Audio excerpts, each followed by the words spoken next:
India आजकल, सच खबर हर पल। हेलो दोस्तों, नमस्कार। आप देख रहे हैं इंडिया आजकल, सच खबर हर पल। पेश है आज का वीडियो।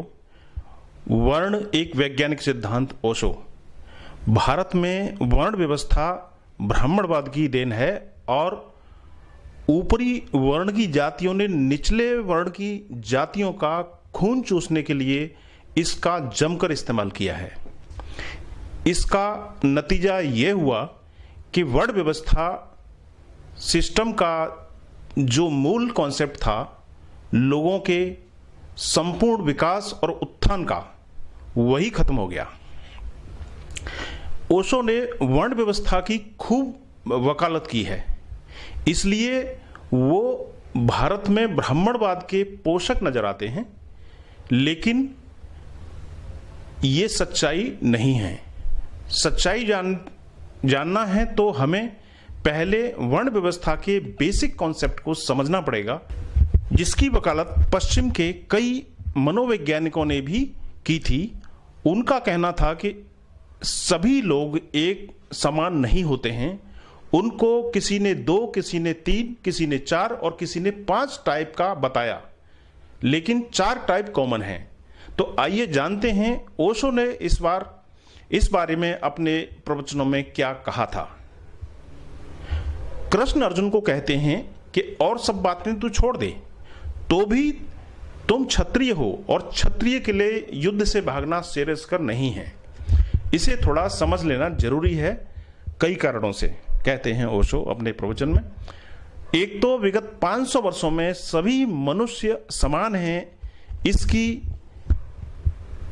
इस बात का इतना प्रचार किया गया कि कृष्ण की यह बात ही बहुत अजीब लगेगी कि तुम क्षत्रिय हो। समाजवाद के जन्म से पहले सारी पृथ्वी पर उन सारे लोगों ने जिन्होंने सोचा है और जीवन को जाना है, बिल्कुल ही दूसरी उनकी धारणा थी। वह धारणा यह थी कि कोई भी व्यक्ति एक समान नहीं है, एक, और दूसरी धारणा उस असमानता से ही बंधी हुई थी, और वह यह थी कि व्यक्तियों के टाइप होते हैं। व्यक्तियों के विभिन्न प्रकार के टाइप होते हैं। बहुत मोटे में इस देश के मनीषियों ने 4 प्रकार बांटे हुए थे। वे 4 वर्ण थे। वर्ण की धारणा भी बुरी तरह से निंदित हुई, इसलिए नहीं कि वर्ण की धारणा के पीछे कोई मनोवैज्ञानिक सत्य नहीं है, बल्कि इसलिए कि वर्ण की धारणा मानने वाले लोग अत्यंत नासमझ सिद्ध हुए। वर्ण की धारणा को प्रतिपादित जो आज लोग कर रहे हैं, अत्यंत ही प्रतिक्रियावादी और अवैज्ञानिक वर्ग के हैं। संग साथ से सिद्धांत तक मुसीबत में पड़ जाते हैं। इसलिए आज यह जानना बड़ा जरूरी है कि दरअसल वर्ण व्यवस्था के पीछे क्या था। तो कृष्ण का यह कहना कि तू क्षत्रिय है, जिस दिन यह बात कही गई थी उस दिन यह मनोवैज्ञानिक सत्य बहुत स्पष्ट था कि अभी जैसे जैसे पश्चिम में मनोविज्ञान की समझ बढ़ती है, वैसे वैसे यह सत्य पुनः स्थापित होता जाता है। कार्ल गुस्ताव जुंग ने आदमी को 4 टाइप में बांटा है, और आज अगर पश्चिम में किसी आदमी की भी मनुष्य के मनस में गहरी से गहरी पैठ है, तो वह जुंग की है। उसने फिर 4 हिस्सों में बांट दिया है। नहीं, आदमी एक ही टाइप के नहीं है। पश्चिम में जो मनोविज्ञान का जन्मदाता है फ्राइड, उसने तो मनोवैज्ञानिक आधार पर समाजवाद की खिलाफत तक की है। उसने कहा है कि मैं कोई अर्थशास्त्री नहीं हूं, लेकिन जितना ही मैं मनुष्य के मन को जानता हूं, उतना ही मैं कहता हूं कि मनुष्य समान नहीं, असमान है। इनइक्वालिटी इज द फैक्ट, और इक्वालिटी सिर्फ एक झूठी कहानी है, पुराण कथा है। समानता है ही नहीं, हो ही नहीं सकती, क्योंकि व्यक्ति बुनियाद में बहुत भिन्न हैं। इन भिन्नताओं की अगर हम बहुत मोटी रूपरेखा बांधें, तो इस मुल्क ने कृष्ण के समय तक बहुत मनोवैज्ञानिक सत्य को विकसित कर लिया था, और हमने 4 वर्ण बांटे थे। 4 वर्णों में राज है, और जहां भी कभी मनुष्यों को बांटा गया है, वह 4 से कम में नहीं बांटा गया है, और 4 से ज्यादा में भी नहीं बांटा गया है। जिन्होंने भी बांटा है, इस मुल्क में ही नहीं, इस मुल्क के बाहर भी कुछ कारण दिखाई पड़ता है कि उन्होंने 4 ही वर्गों में बांटा है। इसके पीछे कुछ प्राकृतिक तथ्य मालूम पड़ते हैं, तो आइए वो जानते हैं क्या है। ब्राह्मण से अर्थ है ऐसा व्यक्ति जिसके प्राणों में सारा समर्पण बौद्धिक है, इंटेलेक्चुअल है, जिसके प्राणों की सारी ऊर्जा बुद्धि में रूपांतरित होती है, जिसके जीवन की सारी खोज ज्ञान की खोज है। उसे प्रेम न मिले तो चलेगा, उसे धन न मिले तो चलेगा, उसे पद न मिलेगा तो चलेगा, लेकिन सत्य क्या है इसके लिए वह सब कुछ समर्पित कर सकता है। तो पद, धन, सुख सब खो सकता है, बस एक लालसा उसके प्राणों में ऊर्जा की एक ही लालसा के इर्द गिर्द जीती है। उसके भीतर एक ही दिया जल रहा है और वह दिया यह है कि ज्ञान कैसे मिले, इसको कहते हैं ब्राह्मण। आज पश्चिम में जो वैज्ञानिक हैं वे ब्राह्मण हैं। आइंस्टीन को ब्राह्मण कहना चाहिए, लुई पास्चर को ब्राह्मण कहना चाहिए। आज पश्चिम में 300 वर्षों में जिन लोगों ने विज्ञान के सत्य की खोज में अपनी आहुति दी है उनको ब्राह्मण कहना चाहिए, जन्म से नहीं कर्म से। दूसरा वर्ग है क्षत्रिय का। उसके लिए ज्ञान नहीं है, उसकी आकांक्षा का स्रोत, उसकी आकांक्षा का स्रोत है शक्ति, पावर। व्यक्ति हैं पृथ्वी पर जिनका सारा जीवन शक्ति की ही खोज है। जैसे नीत्शे, उसने किताब लिखी है विल टू पावर, किताब लिखी है उसने कि जो असली नमक हैं आदमी के बीच, नीत्शे कहता है कि वे सभी शक्ति को पाने को आतुर हैं, शक्ति के उपासक हैं, वे सब शक्ति की खोज कर रहे हैं। इसलिए नीत्शे ने कहा है कि मैंने श्रेष्ठतम संगीत सुने हैं, लेकिन जब सड़क पर चलते हुए सैनिकों के पैरों की आवाज और उनकी चमकती हुई संगीनें रोशनी में मुझे दिखाई पड़ती हैं तो इतना सुंदर संगीत मैंने कोई नहीं सुना। लेकिन ब्राह्मण को यह आदमी पागल मालूम पड़ेगा। संगीन की चमकती हुई धार में कहीं कोई संगीत होता है कि पहाड़ियों के सिपाहियों के एक साथ पड़ते हुए कदमों की चाप में कोई संगीत होता है? संगीत तो होता है कंटेम्पलेशन में, चिंतन में, आकाश के नीचे वृक्ष के पास बैठकर तारों के संबंध में सोचने में। संगीत तो होता है संगीत में, काव्य में। संगीत तो होता है खोज में सत्य की। पागल है नीत्शे। लेकिन नीत्शे किसी एक वर्ग के लिए ठीक ठीक बात कर रहा है। किसी के लिए तारों में कोई अर्थ नहीं होता, किसी के लिए एक ही अर्थ होता है, एक ही संकल्प होता है कि शक्ति और ऊर्जा के ऊपरी शिखर पर वह कैसे उठ जाए। उसे हमने कहा था क्षत्रिय। तो कृष्ण पहचानते हैं अर्जुन को भली भांति, वह टाइप क्षत्रिय का है। अभी बातें वह ब्राह्मण जैसी कर रहा है, इसमें वह कंफ्यूज्ड हो जाएगा, इसमें उपद्रव में पड़ जाएगा। उसके व्यक्तित्व का पूरा बनाव, स्ट्रक्चर, उसके मनस की एनाटॉमी, उसके मनस का सारा ढांचा क्षत्रिय का है।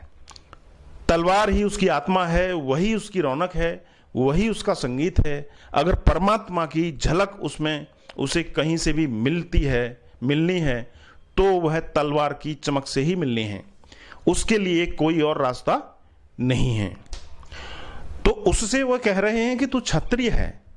अगर और सब बातें भी छोड़ तो तुझसे कहता हूं कि तू क्षत्रिय है, और तुझसे मैं कहता हूं कि क्षत्रिय से यहां वहां होकर तू सिर्फ दीनहीन हो जाएगा, यहां वहां होकर तू सिर्फ ग्लानि को उपलब्ध होगा, यहां वहां होकर तू सिर्फ अपने प्रति अपराधी हो जाएगा।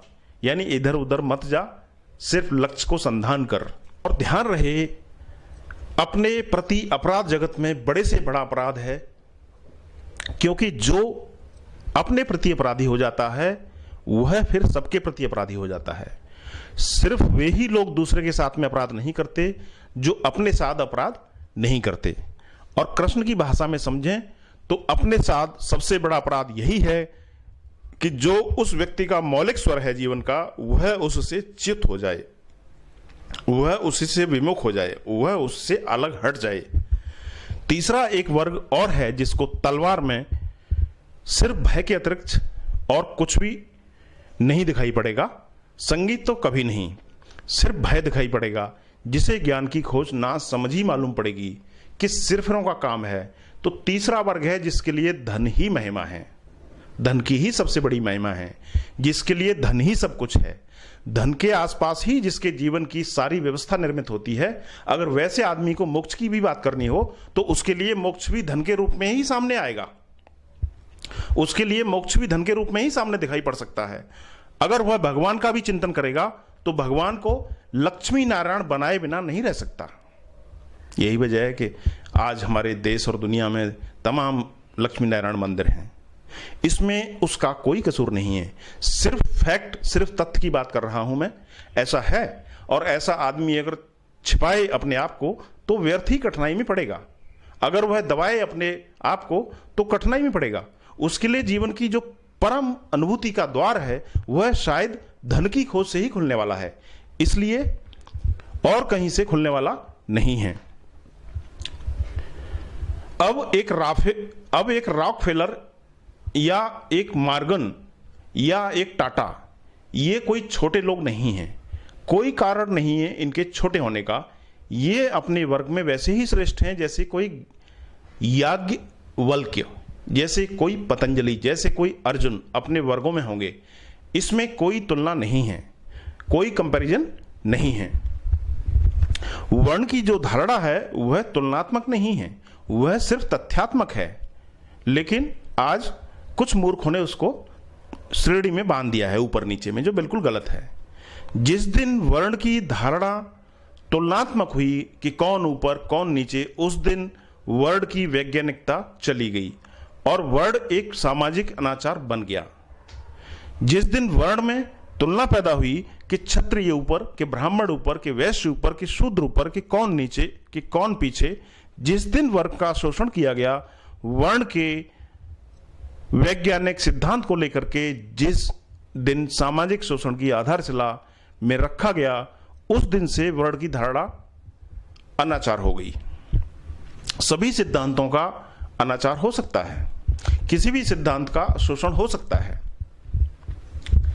तो ध्यान रहे, वर्ण की धारणा का भी भयंकर शोषण इस देश में हुआ है, और अब इस मुल्क में जो वर्ण की धारणा के समर्थक हैं वे उस वर्ण की वैज्ञानिकता के समर्थक नहीं हैं।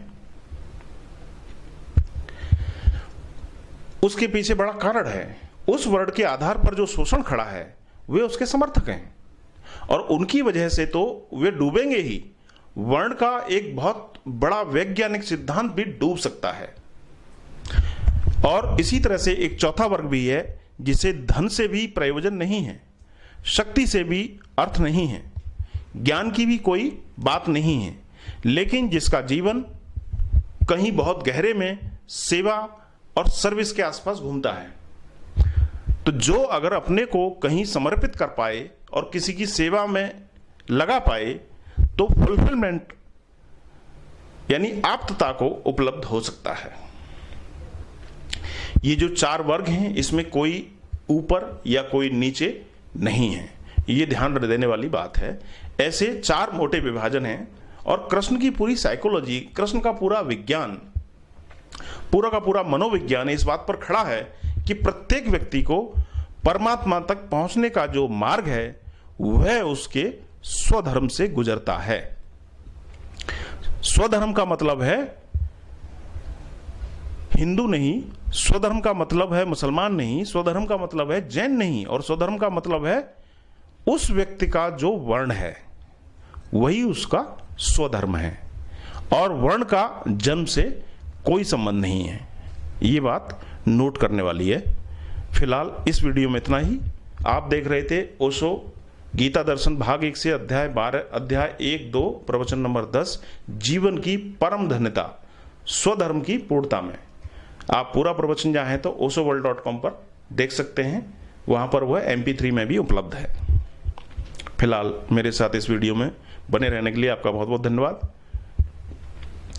आप देखते रहिए इंडिया आजकल, सच खबर हर पल।